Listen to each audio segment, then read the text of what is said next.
So we have a few online questions because we have an audience, like around the world.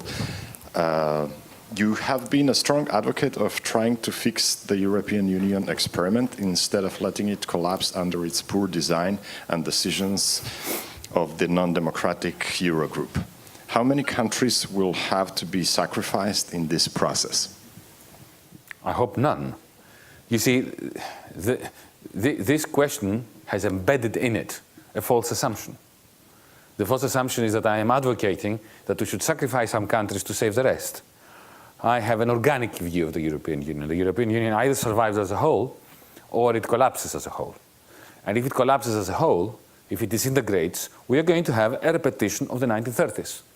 There is going to be a rupture along the River Rhine and across the Alps between the northeast of Europe, that will become a new Deutschmark zone, that will be highly deflationary as the new Deutschmark goes through the roof, and the rest, the Latin areas plus Greece, they're going to go through a shock of high inflation and high unemployment as their currencies devalue.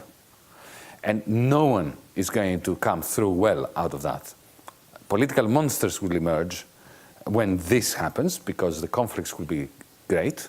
The depression is going to spread from Greece everywhere else. Bad things begin in Greece and spread throughout Europe.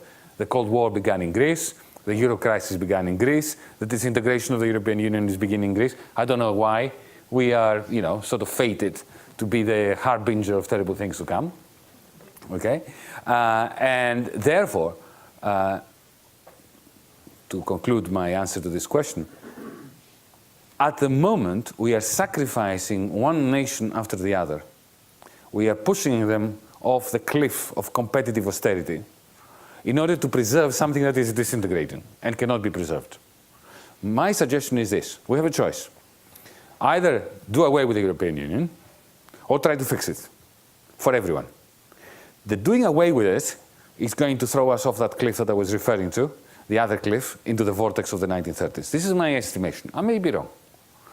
The alternative is to, and technically, it's very simple to stabilize the European Union economically in a way that no one gets sacrificed. The problem is the political will.